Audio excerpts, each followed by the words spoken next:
Bill Moe of Cole Associates, Dick Pollock of Browning Day and Pollock, Ken Cole of Cole Matot, Steve Butterball of McGuire Shook, and Tom Dorsey of James Associates.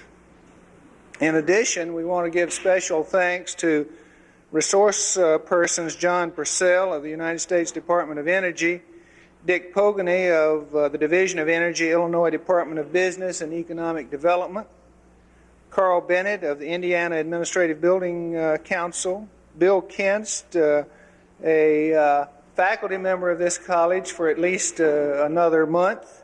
He's resigned to stay out in the sunshine of California. Michael Adsit and Diane Shanks of the Stoller Store, Inc.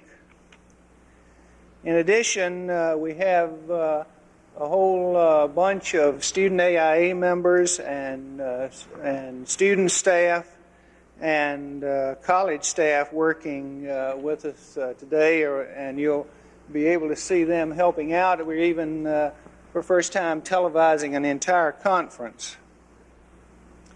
I'd especially like to recognize the guys who have done all the work in putting this thing together over these months and in canceling the dates and reorganizing who would speak at what time. And I would like them to stand so that you know who they are and you can address questions to them. The chairman of the committee were Bob Kester and Paul Lasso. Paul, that's Paul there, and Bob Kester. Also serving on the committee were Stan Adams, who's just coming in the door back here. If you'd stand up there, Stan.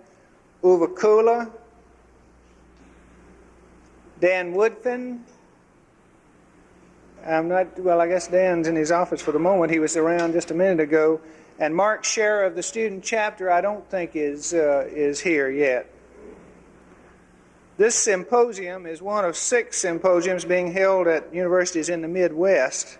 They're being funded by the U.S. Department of Energy, the Chicago office, and organized by the Solar Store to promote curriculum development, public and continuing professional education, and the area of energy design. We hope today to address the practical issues of achieving energy-responsive buildings, and we will be looking at building programming, economics, codes, design management, construction and mechanical systems, and site planning. We hope to better understand how to get the job done. At this, I would especially want, right at this point, to express our appreciation to all of you for helping us provide an opportunity both for the faculty and for the students, because this kind of conference is the kind of thing that we cannot assemble for our students every day, and it's a wonderful opportunity for them. And now at this point, I'd like to turn the program over to Professor Uwe Kula, who will introduce our keynote speaker. Uwe?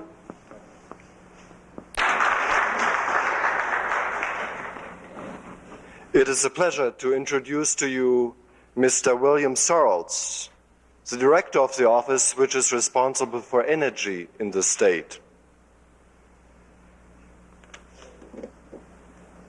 The Office of Energy, as it will be called in a few days again, was about an office of 4 people when Bill Sorrells assumed the leadership of this office about a year ago. That is when we met him. He wasn't even in office yet, and he started to work already, to work with us. That is a group of different Indiana universities on an energy extension service. In March, when he organized, or his office organized, the Midwest Energy Conference, a large event, a multidisciplinary event, which was held in Indianapolis. I think they had about 41, 42 members of the office. Now they're up to 46 members. Mr. Sorrells' office is responsible for energy conservation. That is the one major division. The other division is energy policy and resource development. The office has various other functions, and I assume that we will hear a little bit more about what the government, particularly the state of Indiana, is doing about energy. I think what is important and what personally impressed me when I met Bill Sorrells again, he knows something about energy. He learned about this particularly, I think, during his previous appointment when he was the executive director of Environmental Quality Control, a non-profit corporation which was active in the total Midwest. But he also has a business background. A family had just founded a business a number of years ago in Terre Haute. And I think what impressed me was he knows how to run a business. He knows how to run an office. And I shouldn't say how to run energy in Indiana, but what to do about it. I think we are in good hands here, and we'll hear a little bit more. Without any further ado, Bill Sorrells.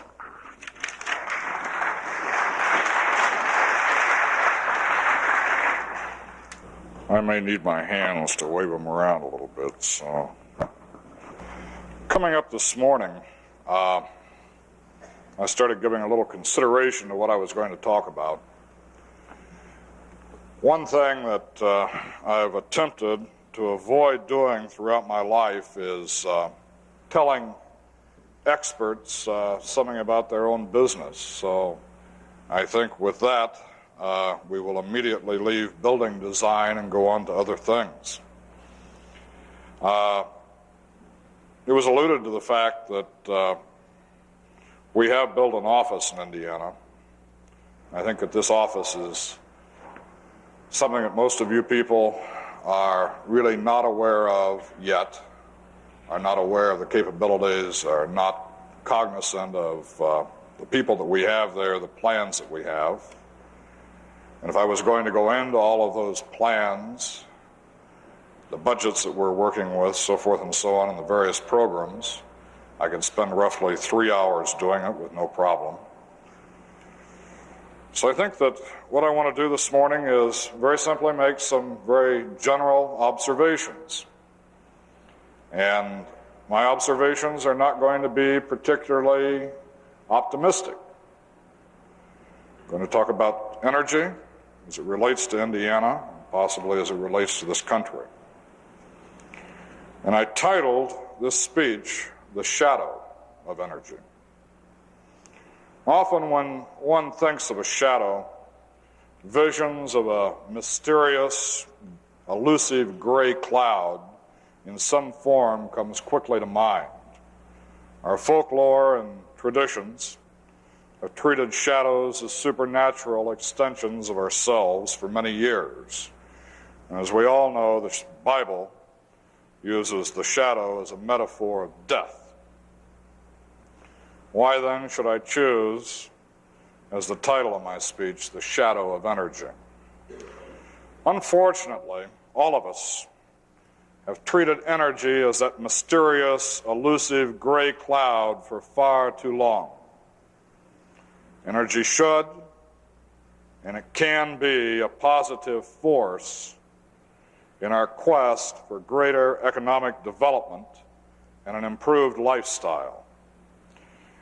However, as our energy situation is developing now, the shadow of energy does spell unhappiness and even doom for the future. I think, and I'm sure, that we must begin to manage our energy future rather than letting energy shadow our future.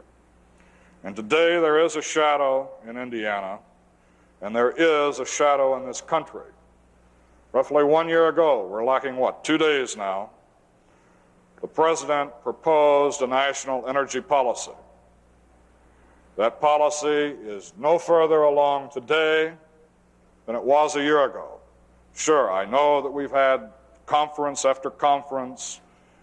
Supposedly there has been compromise after compromise. But a year ago, we did not have an energy policy. Today, we don't have an energy policy. And I sometimes wonder, with the climate in Washington, with the climate in Congress, that we are even capable of ever putting together an energy policy that will actually mean anything to this country. Politicians, elected politicians, and appointed ones at times are really unwilling to bite the bullet that needs to be bitten. The decisions that are going to be made are going to be unpopular, they're going to hurt some people, but they're going to have to be made sooner or later. And I can assure you of one thing, it took us a long time, but we began recognizing this in the state of Indiana. If the federal government can't do it, we have to have a policy in Indiana, and then we'll simply adjust it to federal meddling in the future. We're starting on that now, and I would say that we're roughly almost to the point where we can reach out now to the public, the private sector, and ask for your input. It's not going to be something that we're doing in a vacuum. It's going to be something that includes the needs of the state of Indiana. I think that we have only a few options. Our plan must key on coal and nuclear energy in the near term.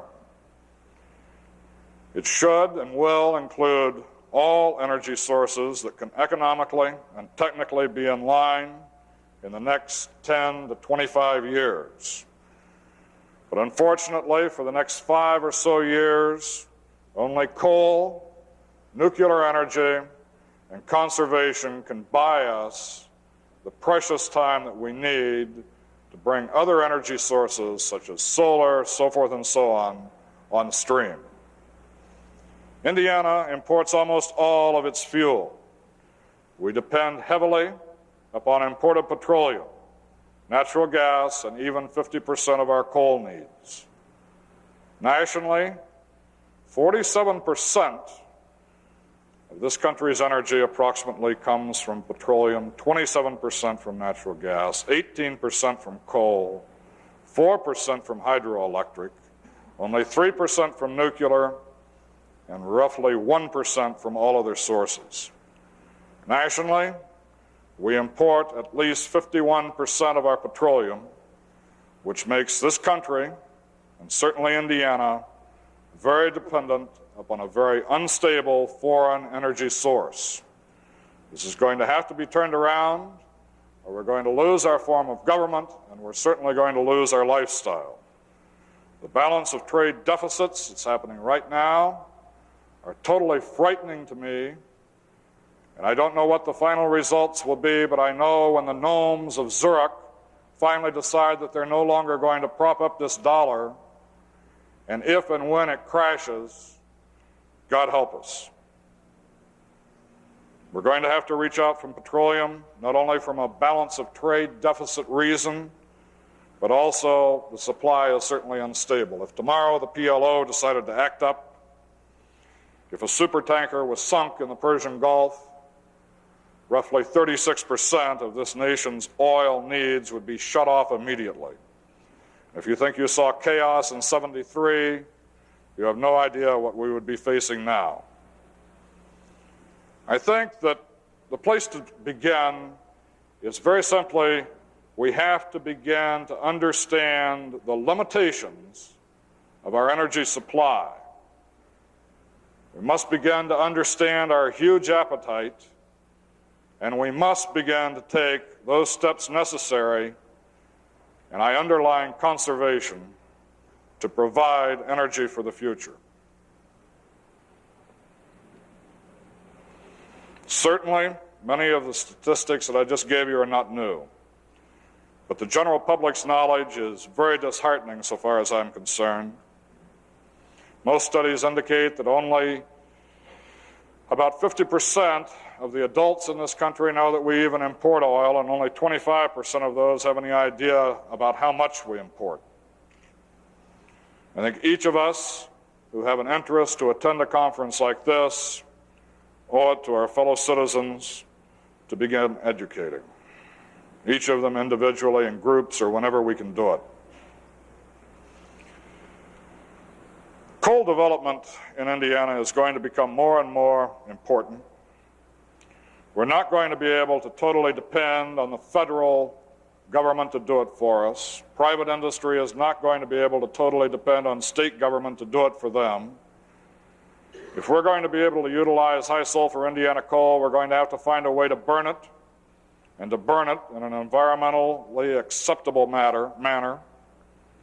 The only way we can do this is with research and development. It's going to take dollars, and the industry of this state is going to have to get behind this program with their dollars, and then hopefully the state of Indiana will be able to push in with some more. Conservation. We have various programs going right now in the state of Indiana, but conservation is only as good as the people practicing it. And I can assure you that our office is reaching out to every sector of this state's economy, various institutions, so forth and so on, to get the conservation that we need from all of you. Alternative sources. We have made a commitment in Indiana to the development of a number of alternative sources. Right now, we're in the process of working with the Department of Natural Resources to install something that is rather cosmetic, perhaps, on the outside, but at the same time, it's going to give us an idea whether it's feasible on a larger scale, and that is wind power in Dunes State Park for electrical generation. We're attempting in any new construction in state parks to make sure that they do utilize solar energy wherever possible. We're attempting to do the same thing so far as state police construction is concerned. And if the President of the United States would very simply sit down this afternoon and issue an executive order stating that any new construction within the Department of Defense from this day forward will utilize solar energy, ladies and gentlemen, the cost would be cut in half in 2 years, and we'd be well on our way to really doing something about it.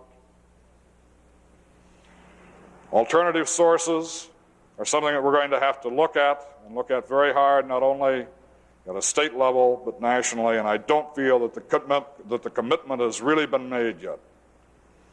Renewable sources are something that we're interested in the state. We have a number of projects going now, and I can assure you that we're going to have more. As far as biomass is concerned, the use of garbage, solid waste, etc. But I say this, that we must have the cooperation from the private sector in our search for energy stability for the future. I think I wasn't really strong enough there. The correct wording is we must work in cooperation with the private sector. Both the government and the private sector, and certainly academia, must lead the way in our energy quest. None of us can do it alone. None of us can do it in a vacuum. And as we look to the future, hopefully we will see a bright horizon for future development rather than a shadow of gloom. However, I can assure you of one thing. The future will be bright, and the shadow will disappear only if we all individually in our own lifestyles take action now. Thank you very much.